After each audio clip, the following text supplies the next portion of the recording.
Hello everyone. Today we are going to discuss significant approaches to IR. Uh, Number one approach is traditionalism. The second approach is behavioralism, and the third and final approach is post-behavioralism. The way IR emerged as a discipline is really important to understand, and for that, these three approaches are more important to understand that how did IR emerge as a discipline. So let's start one by one and discuss all these in details. Number one जो सबसे पहले हमारे पास है वो traditionalism है। Traditionalism का जो dominant period है या डोमिनेंट टाइम जो है वो है एंड ऑफ 19th सेंचुरी का और beginning of 20th century. Means जो first half of the 20th century है और end of the 19th century, वो टाइम है जब पॉलिटिकल साइंस के हवाले से, पावर पॉलिटिक्स के हवाले से बातचीत चल रही थी, डिस्कशन चल रही थी, डिबेट चल रही थी। तो उस वक्त ट्रेडिशनलिज्म जो था वो डोमिनेट पे था, डोमिनेट एरा था उसका। इसको इंस्टीट्यूशनलिज्म भी कहते हैं। क्यों? क्योंकि मोस्टली इनका जो फोकस रहता है वो इंस्टीट्यूशंस के ऊपर रहता है। वो इंस्टीट्यूशंस को स्टडी करते हैं कि अगर आपने स्टेट को देखना है या स्टेट के ऊपर ऊपर अगर कोई चीज देखनी है कि स्टेट किस तरह बिहेव कर रहे हैं, तो आपने उसके ऊपर इंस्टीट्यूशंस को देखना है। फॉर एग्जांपल, अगर कोई स्टेट कोई जुर्म करता है या कोई क्राइम करता है, जुर्म ये है कि अगर आप किसी और कंट्री में इन्वेड करते हैं या आप किसी और की टेरिटरी को कब्जा कर लेते हैं, तो फिर आप उस वक्त जो इंटरनेशनल सतह के ऊपर उसके जो कोई भी एक इंस्टीट्यूशन है, आप उसको देखें कि उसका इंस्टीट्यूशन कैसा है। अगर इंस्टीट्यूशन अच्छा स्ट्रांग होगा तो कोई भी स्टेट जो है ना वो इन्वेड नहीं करेगा किसी दूसरी कंट्री में, मतलब कोई भी क्राइम किस तरीके से नहीं करेगा अगर इंस्टीट्यूशन स्ट्रांग रहेगा। अगर आपने उसका लीगल सिस्टम देखना है, आपने उसका पॉलिटिकल सिस्टम देखना है, तो ओवरऑल अगर आपने स्टेट्स के जो स्टेट का जो सिस्टम है ना, किस तरीके से वो इंटरेक्ट कर रहे हैं, तो वो आपने उनको देखना है एज अ इंस्टीट्यूशनल फ्रेमवर्क में कि किस तरीके से इंस्टीट्यूशंस ऑपरेट कर रहे हैं at international level. For example, हम देखते हैं कि स्टेट ऑफ जुडिशरी, ठीक है। अब हम ये देखें कि जैसे मैंने आपको कहा कि अगर कोई क्राइम होता है, कोई चीज होती है, तो उसका केस कहाँ जाएगा? अदालत में जाएगी, ठीक है ना। अब इंटरनेशनल सतह के ऊपर अगर कोई मुल्क है वो कोई जुर्म करता है, वो कोई चीज करता है, तो उसको आप कहाँ लेके जाएंगे? स्टेट ऑफ जुडिशरी में। तो आप देखें कि उसका जो लीगल एस्पेक्ट है वो ये कि वो जो कोर्ट है वो किन बेसिस के ऊपर गवर्न करता है। अगर आप उसके हिस्टोरिकल एस्पेक्ट देखें कि वो किस तरीके से वो इंस्टीट्यूशन इवॉल्व हुआ है और किस तरीके से वो चीज़ ऑपरेट कर रही है, तो फिर आप उसके इंस्टीट्यूशनल एस्पेक्ट देख लें। इंस्टीट्यूशनल एस्पेक्ट क्या कहते हैं? इसका मतलब कि how does it fit larger institutional framework, मतलब वो किस तरीके से जो और भी आपका इंस्टीट्यूशन है वो किस तरीके से वहां पे फिट हो रही है। तो ये जो चीज़ है ना, इंस्टीट्यूशनलिज्म, ये आपको इंटरनेशनल और लोकल सतह दोनों सतह पे देखिए कि स्टेट जिस तरीके से बिहेव करता है एट इंटरनेशनल लेवल, वो डिटरमाइन करता है उसके इंस्टीट्यूशंस के, उसके इंस्टीट्यूशन कैसे हैं, स्ट्रांग है, वीक है। अगर स्ट्रांग है इंस्टीट्यूशन तो उसके वो फिर ज्यादा और एग्रेसिव तरीके से वो बिहेव करता है। अगर वो इंस्टीट्यूशन के वीक हैं तो फिर वो वीक तरीके से, अच्छी तरीके से वो बिहेव नहीं करेगा। तो फेमस थ्योरिस्ट जो है इसके वो है आपके फ्रैंक गोडनो एंड वुडरू विल्सन। याद है ना वुडरू विल्सन, जिन्होंने आइडिया दिया था लीग ऑफ नेशन का कि अगर आपने वॉर्स को रोकना है, आपने पीस कायम करना है, तो लीग ऑफ नेशन होना चाहिए। 14 पॉइंट्स, रिमेंबर दिस। तो second one is behaviourism. Behaviourism जो है ये आपके पास जब वर्ल्ड वॉर 2 हुआ, लीग ऑफ नेशन नाकाम हुई, आपके पास देखा ना वुडरो विल्सन का जो आइडिया था वो नहीं चल पाया। लेकिन क्योंकि political science as a discipline तो काम कर रहा था, तो उसमें एक नई अप्रोच आई सामने, ठीक है ना। ये पोस्ट वर्ल्ड वॉर 2 के बाद ये अप्रोच सामने आई, और ये जो थी as a criticism of traditionalism. जो ट्रेडिशनलिज्म अप्रोच थी ना, उसके अगेंस्ट में ये चीज आई। उन्होंने ये कहा कि भाई आप किस तरीके से इंस्टीट्यूशन कहते हैं, आप किस तरीके से ये कहते हैं कि इंस्टीट्यूशन जो है वो डिटरमाइन करता है। इंस्टीट्यूशन आपने कैसे कहा? कोई साइंटिफिक फैक्ट्स है आपके पास या कोई एविडेंस है? इसमें तो कोई आपने प्रूव ही नहीं कि कोई चीज, आपने कोई हाइपोथेसिस है या जनरल आपने कह दिया कि भाई ये जो इंस्टीट्यूशन नहीं है तो इस तरीके से ये क्राइम होते हैं। तो इस तरीके से नहीं चलेगा। अगर आपने पॉलिटिकल साइंस को एज अ सब्जेक्ट रखना है तो उसमें आपने साइंस को ऐड करना होगा। साइंस को आप ऐड करेंगे, उसमें से एविडेंस आप पुट करेंगे। जब एविडेंस और साइंस को ऐड करेंगे तब जाके वो एक थ्योरी बनती है। मींस ये एज अ एक थ्योरेटिकल बेसिस में ये बात कर रहे थे कि किस तरीके से आप इसमें थ्योरीज को ऐड करके आप जो पॉलिटिकल साइंस जो सब्जेक्ट है उसको आप प्योर साइंस की तरह बना सकते हैं जैसे बाकी सब्जेक्ट्स हैं, ठीक है। जैसे कि हमने कहा कि इसका मेन जो फोकस रहता है वो ऑब्जेक्टिव के ऊपर होता है और ऑब्जर्वेबल फैक्ट्स के ऊपर होता है कि आप कुछ चीज़ों को ऑब्जर्व तो करें। आप नेचर को कैसे ऑब्जर्व कर सकते हैं, ठीक है ना। तो आप जब ऑब्जर्व ही नहीं करते तो आप पता ही नहीं चलेगा कि कोई इंस्टीट्यूशंस का और स्टेट बिहेवियर का कोई लिंक है भी या नहीं। लिहाजा लिहाजा ये जो है ना प्योर साइंस की तरह एक सब्जेक्ट होना चाहिए कि आप बैठ के चीज़ों को ऑब्जर्व करें, उसके अलावा फैक्ट्स निकालें, एविडेंस निकालें। उसके बाद फिर आप बताएं कि भाई ये जो स्टेट है ये ऐसा क्यों बिहेव करता है, ठीक है, स्टेट ऐसा क्यों बिहेव करता है। सो उसके बाद जो है it wanted to study human behaviour. अच्छा, तो फिर उसको इंस्टीट्यूशंस के बदले तो उन्होंने कोई फ्रेमवर्क देना था ना, तो उन्होंने कहा कि भाई ह्यूमन बिहेवियर ही असल चीज़ है। फॉर एग्जाम्पल, आप कोई कंट्री अगर कोई चीज बिहेव कर रही है ना तो स्टेट खुद तो नहीं जाता किसी के ऊपर अटैक करने, है ना, स्टेट की टेरिटरी जाती है। तो उसका जो लीडर होता है ना, लीडर, वो जो ह्यूमन बिहेवियर है उसके ऊपर जो लीडर है वो ही असल प्लेयर होता है जो डिटरमाइन करता है कि आपने किस तरीके से बिहेव करना है, स्टेट ने क्या करना है, एग्रेसिव रहना है या पेसिमिस्ट रहना है, ठीक है ना, या पैसिफिक रहना है।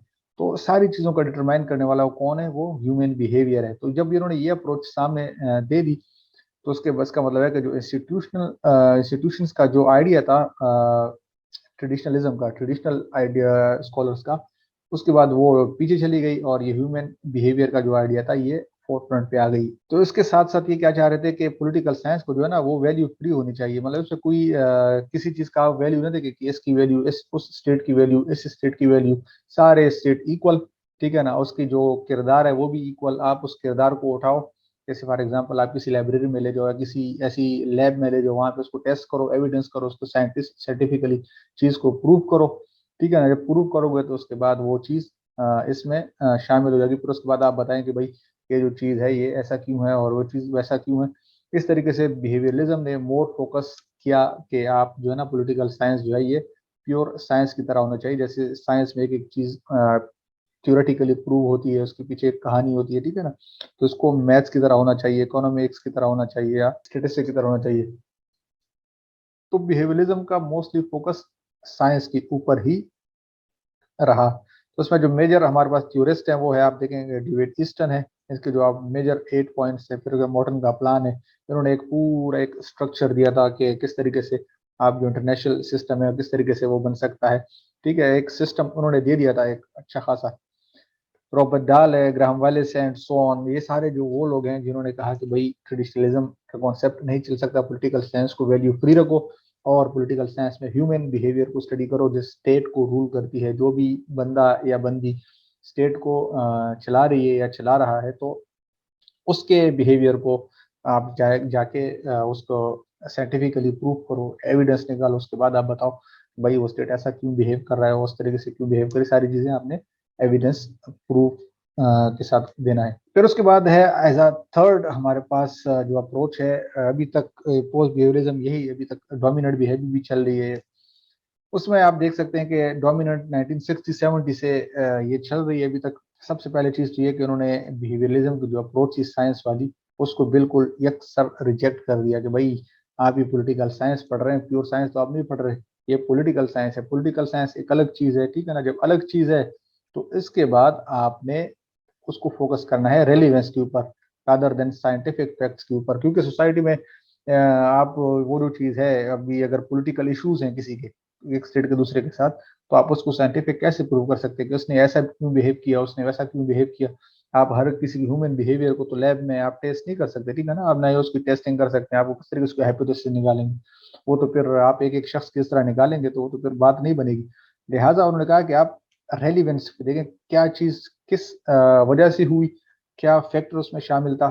तो उन्होंने ये कहा कि जब ये चीज आप निकालेंगे ना, रेलिवेंस के ऊपर फोकस करेंगे, साइंटिफिक फैक्ट्स को छोड़ दें, आप उस पर फोकस करें, जब इसके ऊपर फोकस करेंगे तो फिर आप ये पता चलेगा कि भाई जो पॉलिटिकल साइंस है वो प्योर साइंस से बिल्कुल अलग है। प्योर साइंस तो बिल्कुल अलग चीज है, वहां पर वो है कि जो आप खुद भी चीजें बनाते हैं।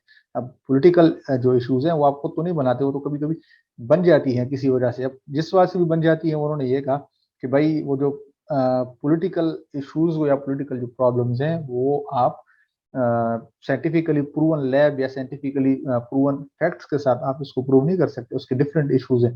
तो हम देखते हैं ना कि किस तरीके से फेमिनिस्ट फिर इस कैटेगरी में सामने आ गए, फिर किस तरीके से कंस्ट्रक्टिविस्ट आ गए और दूसरे सारे मार्क्सिस्ट वगैरह आ गए कि भाई अगर कोई चीज, कोई स्टेट जो है इस तरह बिहेव कर रहा है तो उसके पीछे कोई इकोनॉमिक रीजन है। इकोनॉमिक रीजन का मतलब ये है कि आप देखें उसमें एक स्टेट जो है आजकल एक दूसरे के सारी सारी इकोनॉमिक की वो कर रही है। तो इस तरीके के सारे अप्रोचेज इसके अंदर आई।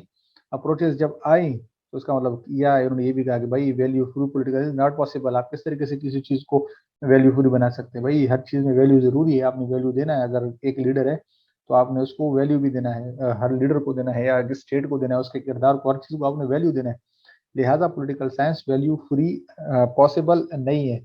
तो इसका मतलब ये नहीं है कि उन्होंने साइंस को रिजेक्ट किया तो ये दोबारा ट्रेडिशनलिज्म की तरफ गए, नहीं, ये थोड़ा और एडवांस फॉर्म में आए। उन्होंने कहा कि भाई आप जो है ना रेलिवेंट चीजों को देखें, आप सारी चीजों को नोटिस करें, आप जो है बिहेवियरलिज्म को भी देखें, आप जो है ना इंस्टीट्यूशंस को भी देखें, सारी चीजों को देखें और फिर देखें कि कौन सी चीज कहाँ पे रेलिवेंट काम आ रही है। उसके बाद फिर आप बताएं कि भाई ये पॉलिटिकल इशू इस वजह से आया, ठीक है, और इसका सोल्यूशन ये है।